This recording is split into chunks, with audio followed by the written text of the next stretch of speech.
Lonesome report. Two goofballs in the middle America explaining kind of or just talking about what's in the news. That's what this is. And how it really relates to agriculture. Um, and you can watch this on YouTube or you can listen on Spotify, Apple, wherever you listen to podcasts. And if you want to support what we're doing, go to lonesomelands.com, click subscribe, or buy some t-shirts or ball caps or any of that stuff. I'm Jim Mundorf from Southwest Iowa and Shad Sullivan from the headwaters of the Bitter Creek, Archer County, Texas. Did I get it? Nailed it. Good job, brother. Good All job. right. And I said the main thing, number one topic is we're all going to die in nuclear war, but Shad wants to talk about Secretary of Agriculture, which we still don't know. And I guess my thoughts are I'm so tired of looking at going back to Twitter thinking, okay, have they announced it? Nothing, nothing, nothing. What's it been? 2 weeks now? It's been too long. Yeah. So what did you want? Let's hear it. Thoughts Well, on Secretary of Agriculture? Who's it going here's to the be deal. or I got a lot to say because I'm pretty anxious about it, and I'm getting lots and lots of calls and texts and emails concerning the Secretary of Agriculture. And so the more I think about it, the more kind of discombobulated I get because it should have happened already. We know RFK wanted Thomas Massey. I don't know if the Joel Salatin and now Nicole Shanahan has thrown a wrench into this Thomas Massey deal, but something's going on. why would And Nicole Shanahan throw a wrench in? Well, well, Nicole Shanahan is now promoting Jimmy Emmons out of Oklahoma as as a potential I get what you're saying. Secretary of Agriculture, and for sure she wants him as number two. But I got some things to say about that. Well, let's And just explain okay, first. Like Nicole Shanahan, and people always are mad because I'm always interrupting, but I want everything to be clear. And sometimes I feel like we get into things, and because we're constantly looking at it, we don't explain it as well. But so Nicole Shanahan was RFK Jr.'s vice president when he was running for president. She did a podcast. She was on with Steve Bannon. Is that right? that's I've right. seen so much stuff. Yeah, where she talked about he asked her about USDA secretary and she said Thomas Massey first, but then she brought up Jimmy Emmons. And I think what you're thinking is Thomas Massey was number one on the list. Joel Salatin leaked that news because he was going to be an advisor to Thomas Massey. The thoughts are now Trump hates leaks. He's had all these leaks and trouble in his cabinet before. And so, the first, like, what was it, 2 days after the election or something? It was like right after the election, we have a leak from Joel Salatin. And so now the RFK Jr. is camp, I guess, is switching to this Jimmy Emmons. I don't think it's RFK. I don't think I just don't think it is. I think it's just individuals, and I think Trump has the global corporate elite all over him about it. NCBA is not about these people. They're all over that. Texas Farm Bureau, American Farm Bureau, they're all up there right in the mix of it, pushing who they want. And we're going to have to here's what I'm going to say. We're going to have to strike a balance. I'm I'm almost getting tired of the regenerative people. I'm all for regenerative agriculture if it works for you. But we're going to have to strike a balance in this. And so when they brought up Jimmy Emmons in regenerative agriculture, who is really the Joel Salatin of the West from Oklahoma. Mm, Oh, heck yeah, he's yeah, famous. but Joel Salatin is 100% libertarian and he's 100%. I mean, whether you Well, agree with okay. anything he says, I'm if talking about in the regenerative game. right. But I mean, okay, just as far as a big name in the Western side. That's what I'm talking about. Okay. And so we have. So I want to say this: we have been fighting the Biden administration and the left about control and all of these control issues and all of these bribery schemes that they're pushing out in the name of climate change and conservation. They're paying producers, farmers, and ranchers all over the United States to reduce production and put their land in conservation programs. Okay. That's the Biden administration and the left.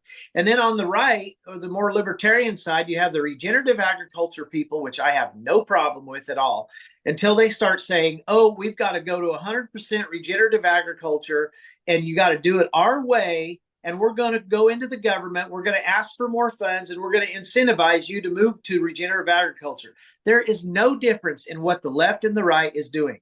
That's all just more money Well, and printed. so, yeah, I don't want to interrupt, but to go back to Jimmy Emmons, if people aren't familiar, because this Nicole Shanahan says everybody loves the guy, everybody who meets the guy loves the guy, which makes me feel like he's campaigning He and he's is reached out to her and gotten in control. But so who he is, and the only thing I really know about him, everybody talks about he's this big soil conservationist. He is in control, or he is the top dog at Farm Journal's Trust in Food program. Farm correct. Journal was given $40 million grant. Farm Journal's a media company, so they are state-run media now.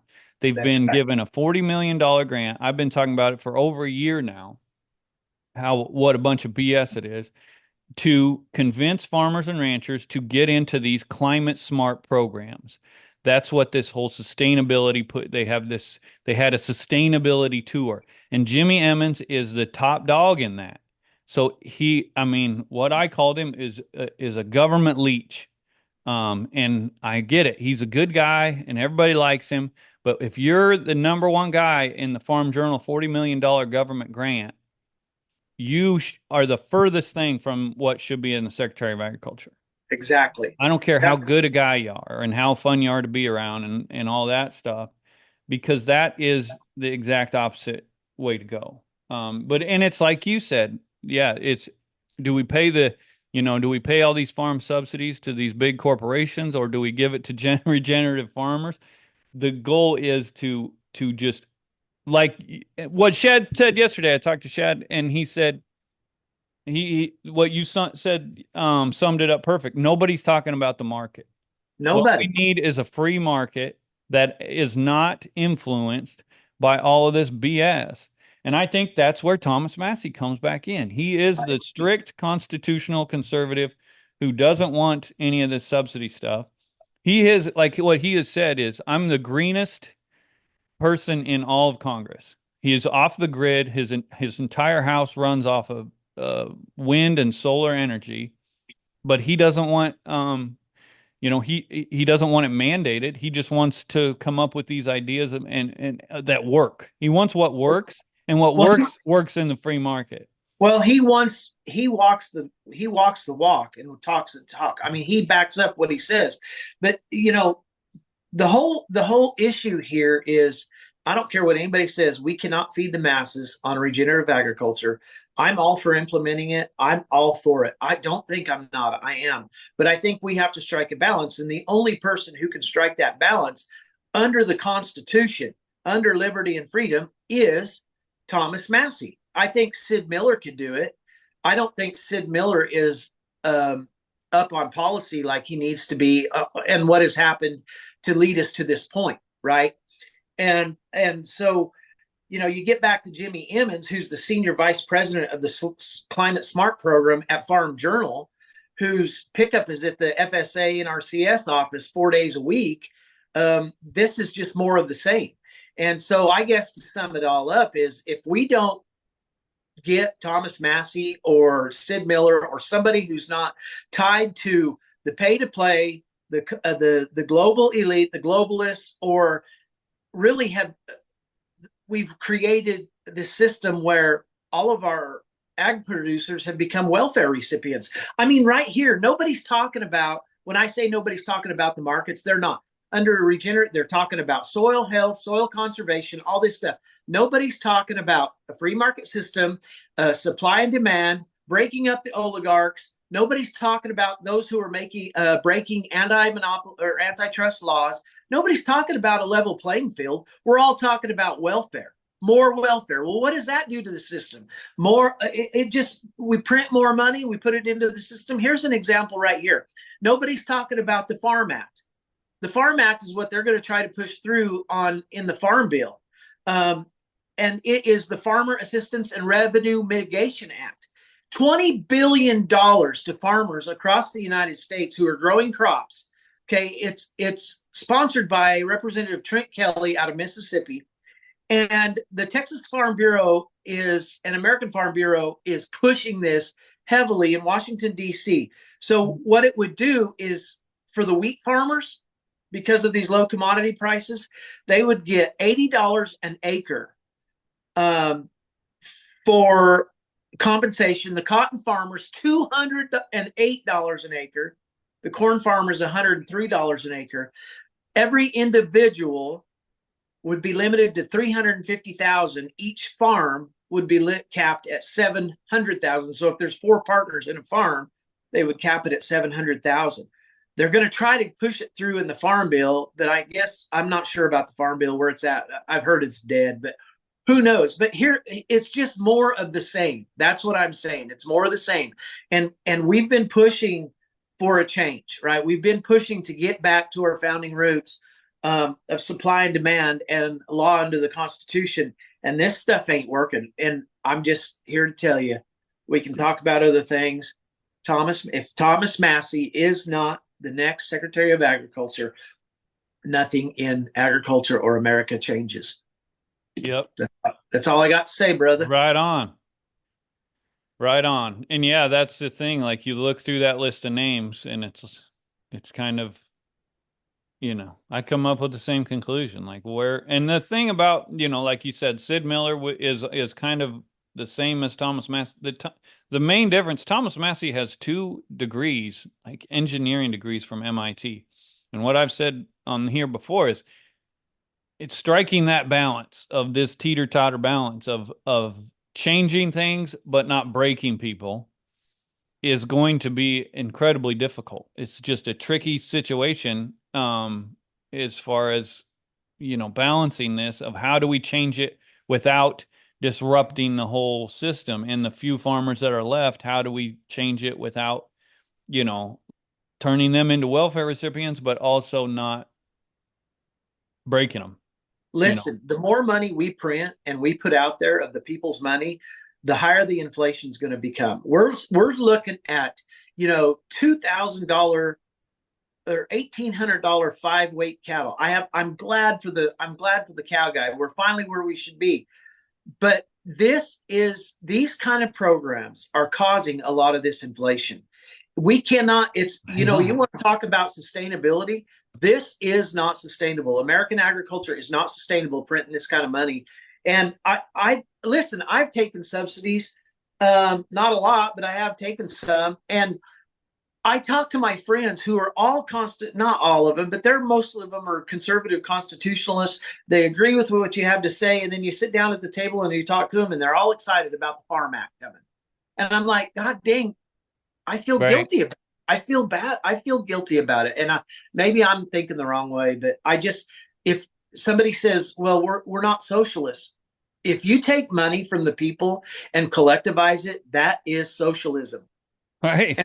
And socialism is nothing more than voluntary communism. And when you have the USDA putting $3 billion out and giving Farm Journal and state universities millions and millions of dollars to promote a certain agenda, that's state-run media, that's communism.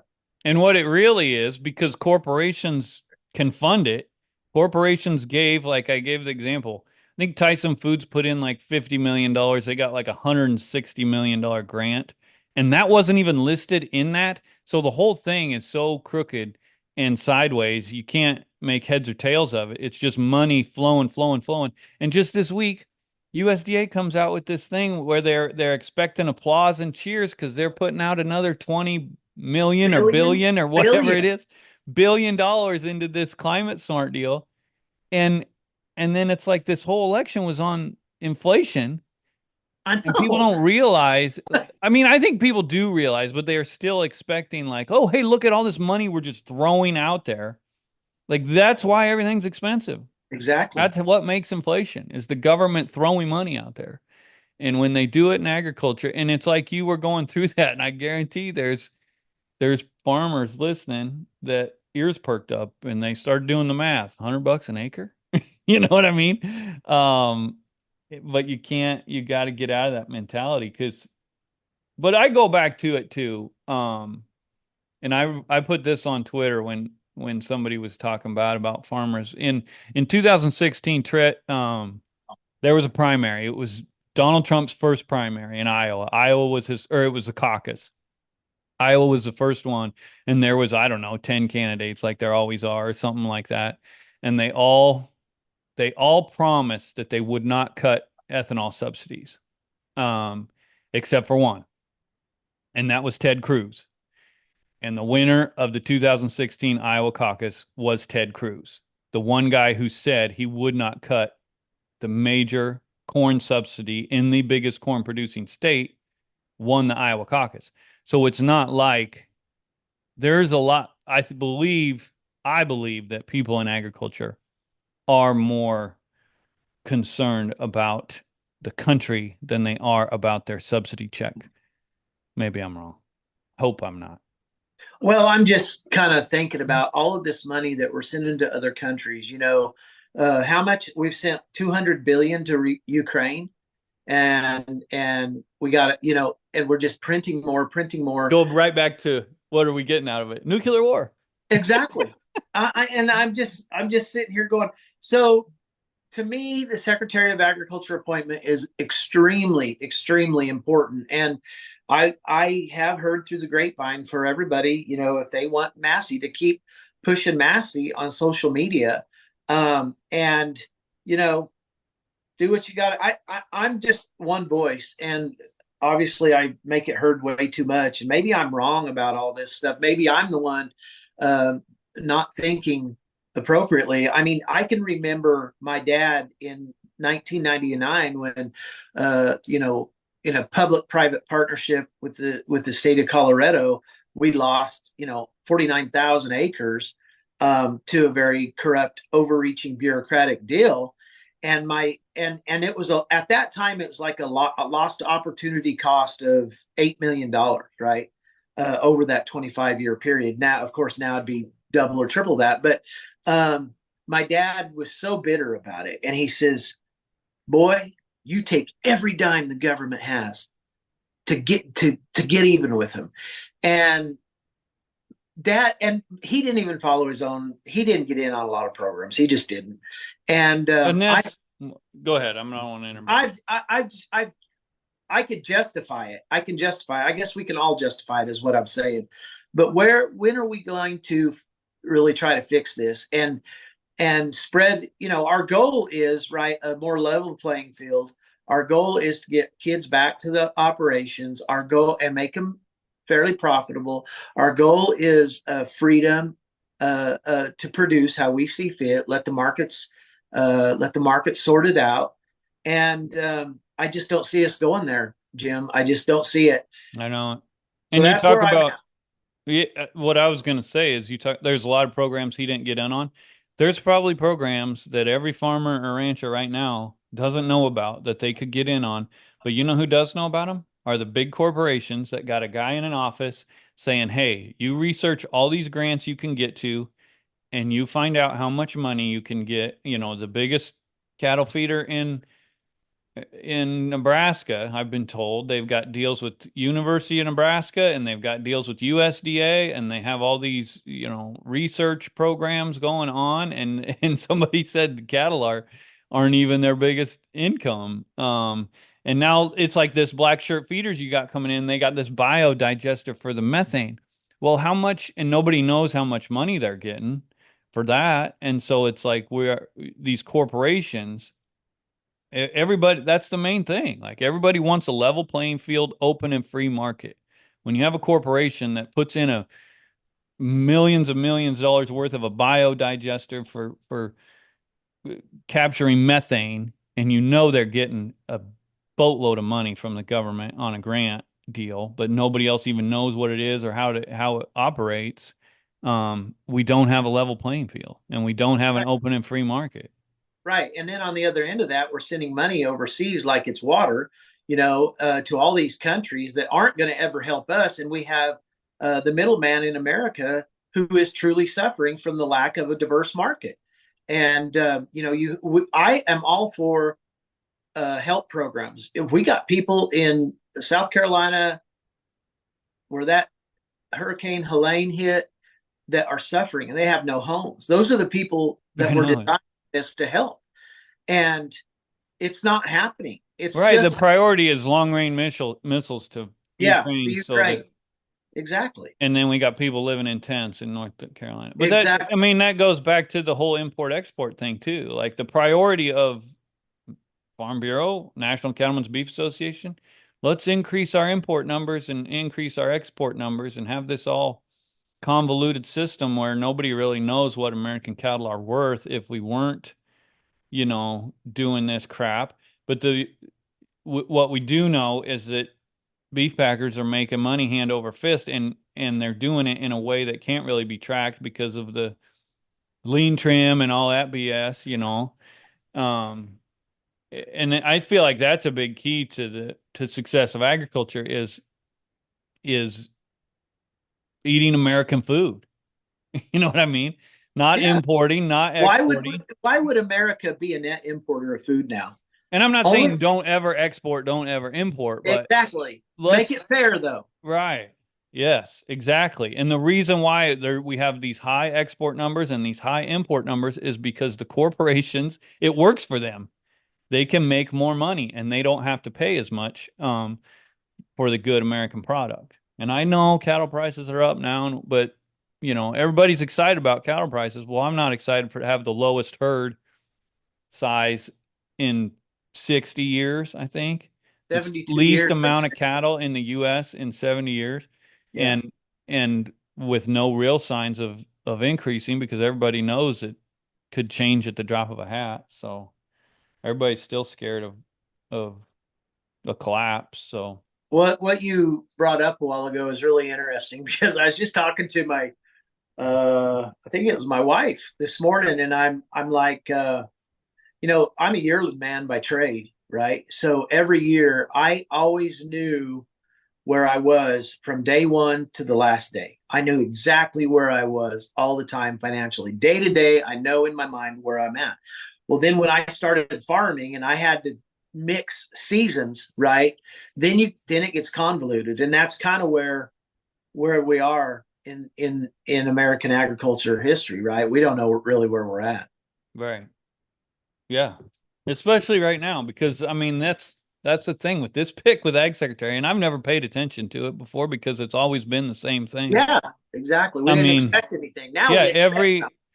and from for as far as I've looked back from like the Clinton guy who got booted because he was actually it was under Bush. But Clinton's best one of his best but Clinton spoke at Don Tyson's funeral to just to go back to the Tyson Foods and the corporation partnership between the government and these ag corporations. But George Bush's guy, he got booted because Tyson was bribing him with money, and then it's just the same thing, and they all rubber stamp these mergers. They've all allowed the corporations to get as big as they can, and they've just watched the rural America crumble and Yep, haven't cared one bit.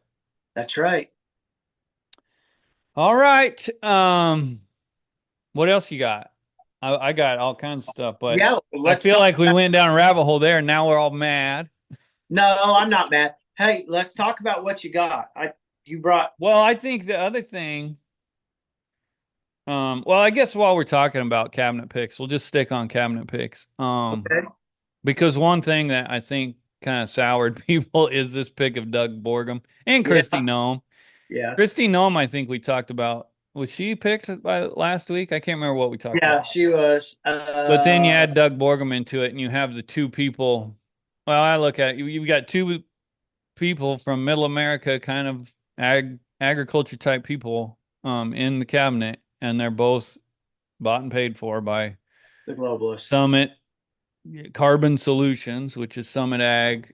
They both have real tight connections with this carbon pipeline because they Which, want by to. the way, yesterday, Carbon Summit Solutions redid their application to the South Dakota PUC to start the pipeline. Yeah, I mean they aren't slowing down no matter what happens. This is a they're too far invested to ever give up.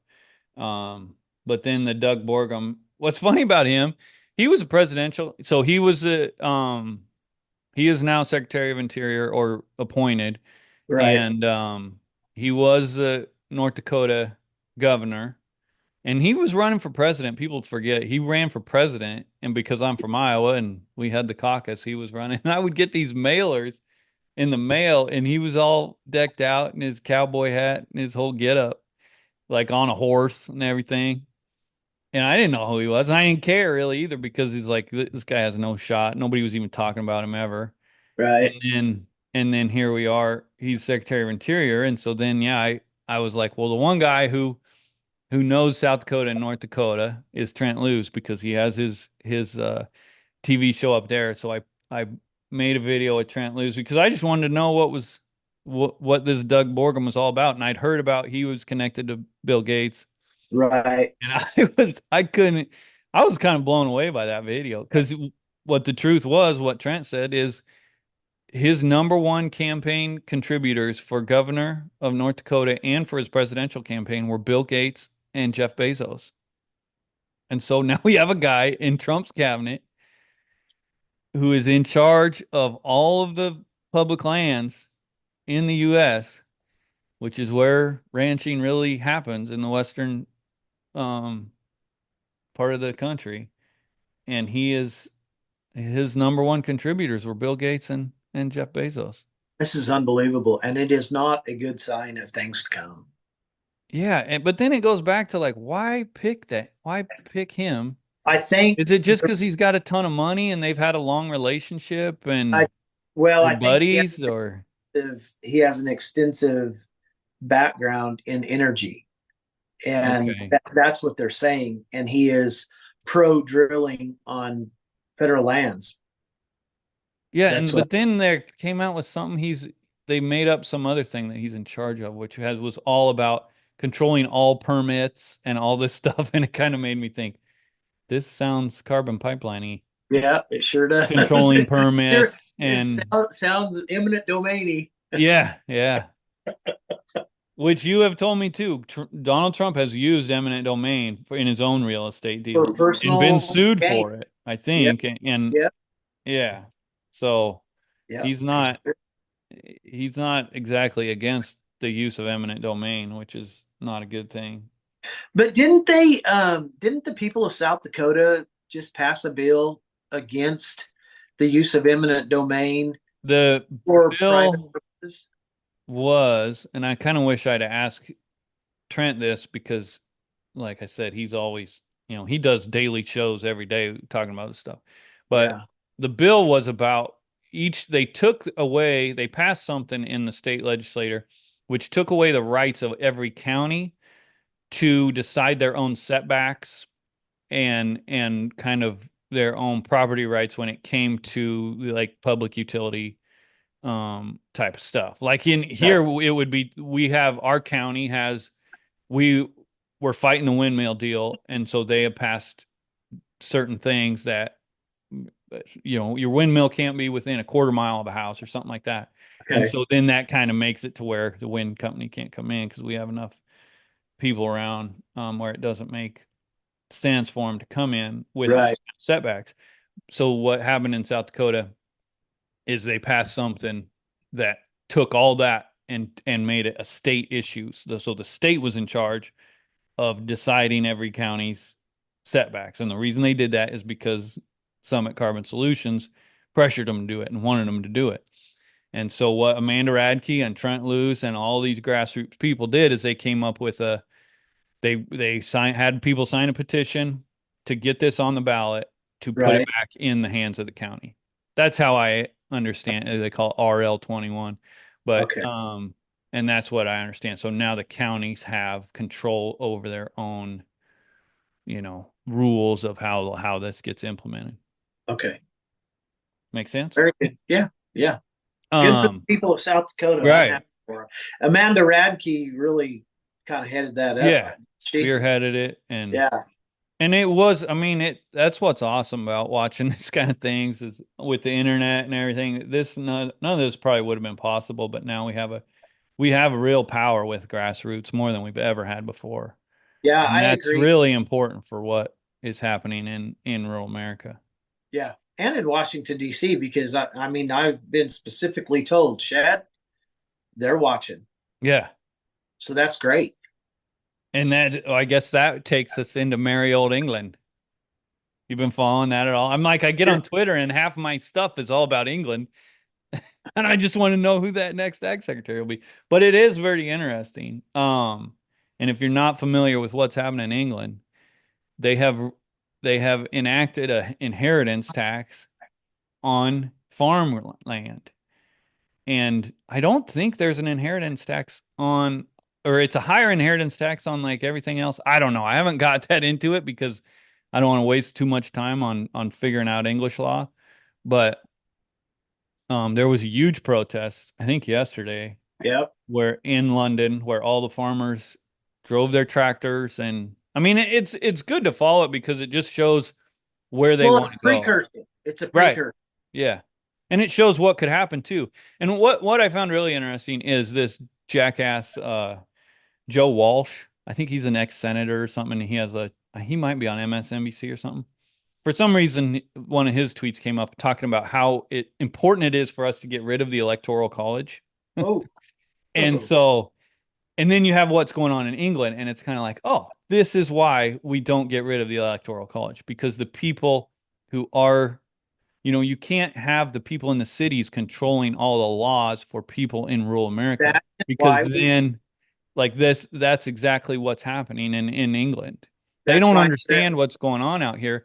And the people in the cities want that land to come up for sale. It's become in England and here, I'm sure, but they want more access to be able to buy land. And so the way they do that, increase your inheritance tax. So when these farmers over there, I'm sure they don't make, I don't know how, I don't know how agriculture works in England. It seems so small. I bet 100 acres is a huge farm.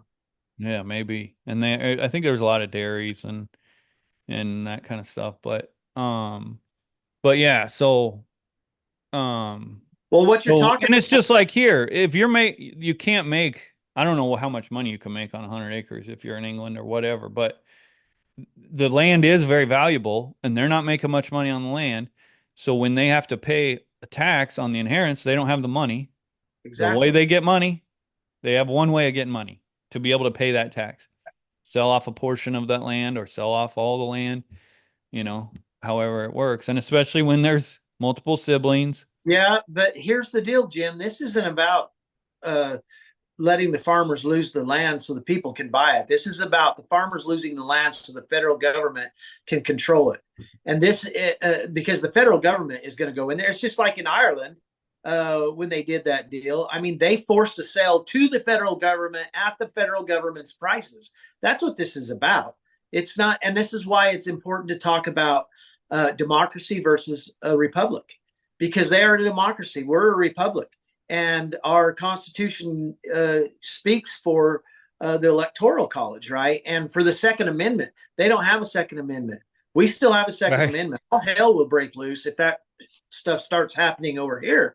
But it is a precursor to what their goal is, right? Is to get the land away from the people. That's what all this is. I keep telling everybody, it's not about climate change, it's about the land. It's about the land. Right. And what's amazing is to see how that has, well, here we go. This is going to be full circle. But what's amazing is to see over the past year how that whole narrative has really, I mean, the wind's at our back as far as our messaging, that messaging right there. It's not about climate change, it's about control. It's about all that. I feel like a year ago, we were some of the first, and it was almost still a little bit, am I going to get deplatformed? Am I going to get kicked off YouTube or Facebook or Twitter for saying these kind of things? It for sure was. I can remember having those thoughts. And now it's kind of like you get on Twitter and it's, everywhere. Like it's taken off. But to go back to it, back to Bill Gates and back to climate change Yep. and Yep. everything is this Bill Gates video that came out this week. Um, where if you watched the Lonesome Report with me and Shad last week, you would know exactly what he was talking about because we talked about this vaccine that they are trying to push on cattle to reduce their methane output. We talked about that quite a bit last week, and then here we are this week. I feel like we've done this a couple different times. Like we've just been ahead of things as far as what comes out in the news. So this week, Bill Gates had a video where he's talking about how to reduce methane in cattle. And one thing I think is really good about it is if you go back to 2016, there was no talk of how to reduce methane in cattle. The talk was, how do we get rid of cattle? Right? 2000, between 2016, 2020, that was Trump's first term, and all these investments in plant-based food, Beyond Meat they went public and had their big IPO, and everybody was wound up about them, and now they're pretty much worthless. And the lab meat was a big deal back then. We were going to get rid of cattle and stop this environmental destruction, and now the writing's on the wall that ain't happening. And so Bill Gates is going in with, how do we continue to control this? Like they're trying to, Bill Gates was a big promoter of all this fake meat. And now he's saying, well, we can't I don't know what he said about the fake meat, but what he's saying what we really have to do is find a way to reduce the methane in these cattle, which goes back to control. And, he was a big voice in a different vaccine that got created, or a big promoter of a different vaccine that got created that he made a ton of money on. And so there you go, control, money, all of that stuff. And, you know, so yeah, I guess. And that ties into what we've always talked about, EID mandates. You know, they Yeah, I want see to where have control of your cattle and force you to do certain things with your cattle. And the way they're trying to get to that is still through climate change. that's correct. And I see where the NCBA yesterday had a mock. It was a big meeting that they were going to, try to figure out how all these people came together so they could see how they would respond to an outbreak, a large disease Yeah. outbreak. Um, can you see me? Yeah, it looked like it blinked for a second. Well, somebody was calling in. Sorry, but anyway, so they had this big meeting, and I looked across the room, and I'm just shaking my head because I know some of those people in the room, and I'm like, "You claim to be a constitutional conservative that loves America, and you're taking our freedom away right as you speak." Well, So, and that's the other thing. It's an indoctrination meeting. They're going absolutely, to come in there and they're going to scare the pants off you. yes, This is why we have to have EID. yeah, And they're going to make it seem we're going to how do we put this whole mock drill or whatever and make it the worst possible. They're not going to have a mock drill and be like, yeah, you know what? Maybe we don't need EIDs and maybe we don't need to control all of the information on EIDs. That's what Cattle Trace is. Cattle right. Trace is the organization ran by big cattle people. Chairman of the board is also chairman of the board that owns 15% of National Beef Packing.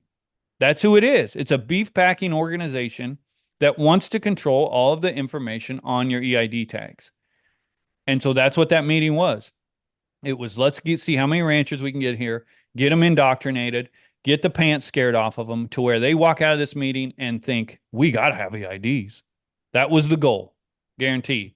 And you know what? Some of those people that I've seen in there, their main source of income is not beef production or ranching or farming. Well, that's a lot. I mean, yeah. I mean that goes back to, you know, that chairman of the board. I wonder what his main source of income is. He is a big Angus cattle rancher, but I can't imagine how much money he's made off the shares of National Beef Packing or his family. But to go back to money and EID tags, I guess the one thing on my list was RFK Jr. I don't was he in last week? Has it been a week since he's been appointed? Was he appointed when we talked last Oh time? yeah, Okay. yeah. But I feel like his main thing, everybody's so scared of what he's going to do. Well, one of the first things he wants to do is get rid of vaccine advertisements. Um, and then you look at livestock and it's kind of like, how's that going to work? Like vaccine advertisements, will that will they push that in livestock? And that's something nobody's talked about. But I pay a lot of attention to ag media, and vaccine advertisements run ag media. Merck, Elanco, Yeah. all that stuff. I Yeah. bet you I got Rover's magazine. I bet you I could do this quick. I was not. So here we go. Front page, pyramidvaccines.com. Inside the front cover. I bet you this goes Hereford Association, Noble Research Institute, and none of it's good. Dang it. There was one magazine I did. Oh, Gardner Angus. There's another. There's an Hey, ad. there you go. But yeah, so here's Merck full page. This is still so there's two full pages in the first half. Here's one dose in 30 minutes, another full page. So that's the majority of ads. Protect us. I mean, if you think about, and so here's from a media perspective. We've tried to build this thing up, and I've tried to build Lonesome Lands over to where I could sell ads. And I've talked to different people about selling ads. And if you're in ag media and you want to make money, you don't have the conversation that you and me are having right now. No. You know what I mean? And so Mm. I guess that goes to kind of what I'm trying to do with the subscription thing and different avenues of trying to make money. But your number one goal is to be able to get to advertisers. You want Merck and Elanco and those places to advertise with you because they're the places that pour a bunch of money into ag media. Um, and if you look at ag media's messaging, that's something to remember too, is Yeah. that these big chemical livestock pharmaceutical companies, they kind of run it.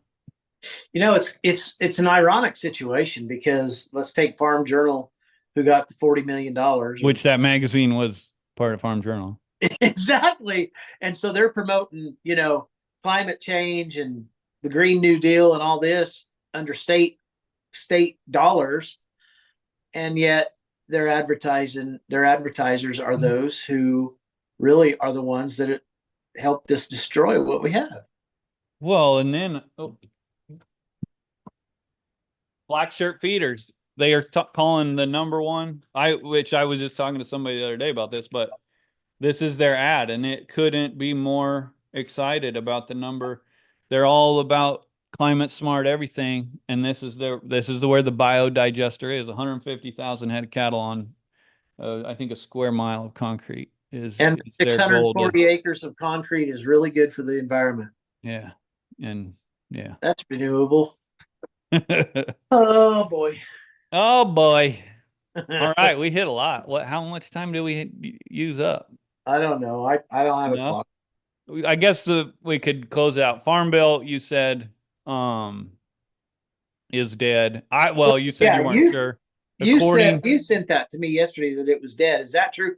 according Stabenow, to the they Speaker of the tell. House, Mike Johnson, they are Yeah, not going to pass a farm bill.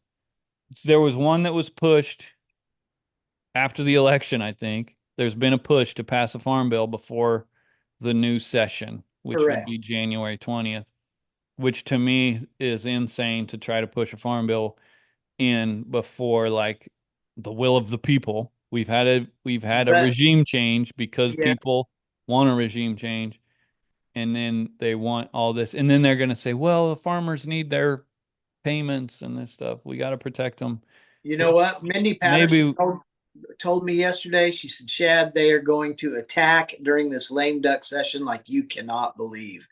And so far, she's kind of right. yeah.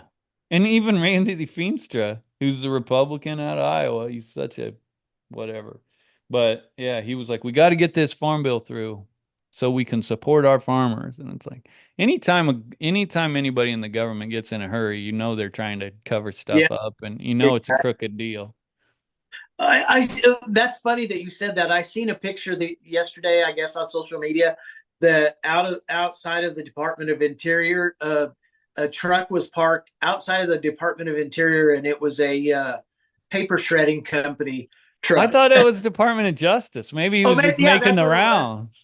That's what it was. I thought that was hilarious. Uh, Yeah. Yeah, there's some people that are scared to death. I mean, they should be. And this RFK thing, I sent you that video. Did you watch that? He's talking about Anthony Fauci. So this isn't a conspiracy theory or whatever. RFK is appointed to the cabinet. He's talking about Anthony Fauci um doing experiments on foster babies. You got to watch it because and I'll put it up. I'll maybe try to put a link. And yeah, put a this link on lady it. he talked to went and saw the grave where I think he said hundreds of children's coffins that they had done like medical testing on. I just don't think we realize how evil That's this is. and so that was the title or the tweet was like people do not realize what 2025 is about to be like. Because if we can get RFK in there and he wrote a book like the real Anthony Fauci, you know, I mean, oh, that's the other thing. I put up an article this week that said Peter McCullough, this well-known doctor who now everybody likes to because he had certain ideas about COVID. Um, Everybody thinks he's a quack, but before COVID, he was just as well-known, one of the most respected I believe, heart surgeon or heart doctors in the country.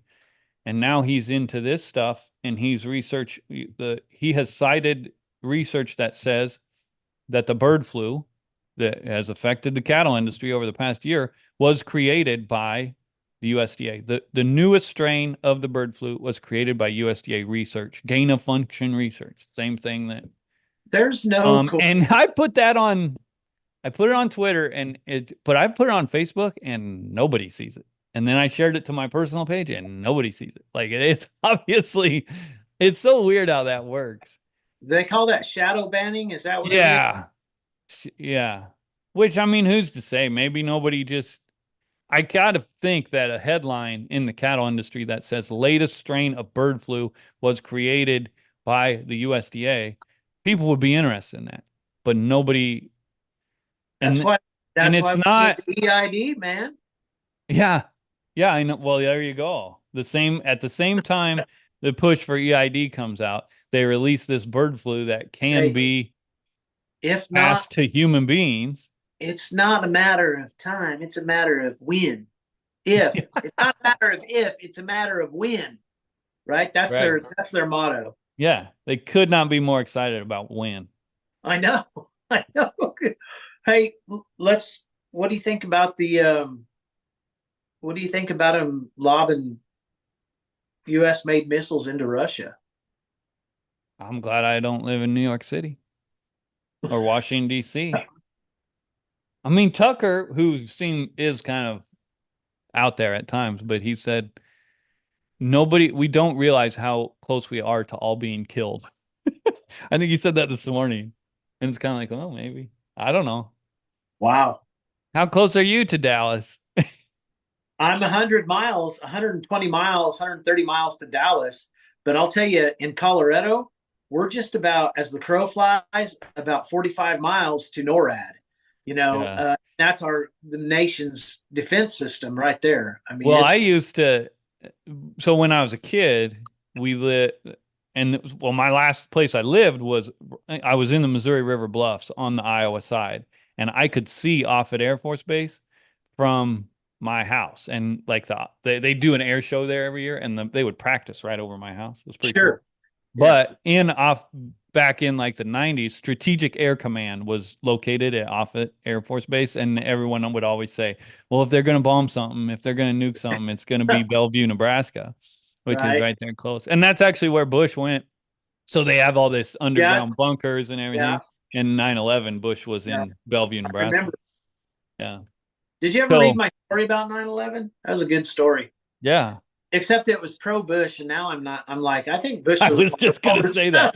The one thing I remember is that you loved George Bush, but I how did. is George? You're Texan. What do people? I saw you walked out during some football game or something. I just saw that video, but did he walk out or was he? I don't know what they I were don't doing. know what it was, but I All I just know is wonder how people he are looks we old. are we such radicals that we don't realize that people still love George W. Bush? I'm just telling you, I have spoke at least 20 True Texas Project events, which is True Texas Project is the most conservative organization um, in Texas. And when I do that presentation, the war on beef, I name the Bush family as part of the global cabal, and every single person has agreed with me. So he's not that popular Well, I among. mean, you look at Trump, he's kind of ran against the Bush family 2 times and won 2 times now. So, Well, I you mean, and know, did wait? You said that George Bush did not come out and say he was voting for Harris, right? I have no idea. I never even looked that up. I'm just assuming that would be Pence did. pretty big Pence news come if out and George said, W. Bush said he was voting for Kamala Harris. "Hey, George W. Bush is a politician deluxe." Now I'm telling Yeah, you I that. mean, he's just like what we were talking about. What has been there for all our lives as Secretary of Yeah. Agriculture. It's the same thing. It's like I said on the last one. I don't think any of the elections up until now would have made that much a difference who got elected. Yeah.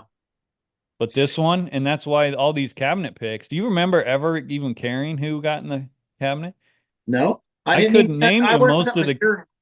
I cabinet wasn't people mature enough. besides what's that? I said I wasn't mature enough to understand the importance of it. I don't Well, I think. don't know how important it was because they're all the same. You know what I mean? It's a good point. I don't, yeah. And so I don't even know that many of the cabinet people that are in there now. I probably know the people that just got selected better than I do the ones that are Oh, going out. no doubt about it. But I think that is that's a part of this election is we thought it was so important. Change is so important.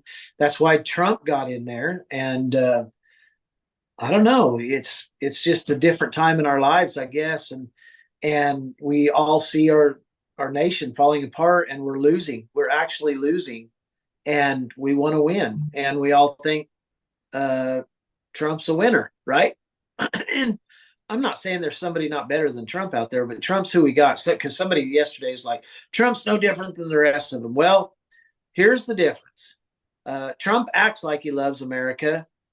The other side acts like they hate America, and their actions show it. And So, there's another difference too, because a lot of people talk about, well, who else could have done like really what he's done? And I was hearing somebody talk about this morning. The entire Justice Department went after him.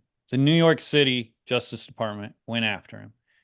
Somebody shot him in the ear and he stood up with his fist in the air yelling, fight, fight, fight. Name one politician in our lifetime exactly. that would ever do that. I mean, that's the difference. The guy doesn't care, seemingly, if he lives or dies. He just wants to get elected for whatever reason he wanted to be president and change things.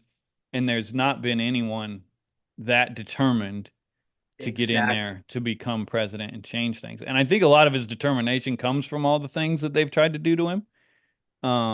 But Which yeah, proves he is a winner because he's like, they're not going to beat me. right. He's definitely not going to give up. And I Right. guess I think the quote of the week was Nicole Shanahan, who talked about go back to the cabinet members. She was asked about Tom Vilsack, and she said, "I don't know if he is corrupt or he is actually this ignorant or just plain stupid." Yeah. She And did say that. I don't think he's stupid, which leaves you No, he's with the corrupt. yeah, they're just He's corrupt, corrupt. just like the lot of them. So, He's a commie. He's a commie. He's corrupt. all right, buddy. What else Well, that's happening? a good conversation, sir. I'm excited for a lot of things. I'm getting the itch to start buying calves, even though they're higher than hell, but I love the challenge. I'm going to Colorado to build a mile of fence and see how wet it really is from that 26 inches of snow. It's going to be a good week. You're Thanksgiving. going to build a mile of fence? Well, me and my sisters are. I mean, I got two old school marm sisters that live on the ranch up there, and they've taken the fence down and they're ready to put her back up. So, well, I'm going to go up there and we're going to do it. How do you build fencing? You got a post pounder on a skid loader or? Well, thankfully, where I live, of course, we just had 26 inches of snow, so the ground is soft in the daytime, Mm-hmm. but it's really sandy. And I just take the loader on the skid loader and just push it down, and it goes right in.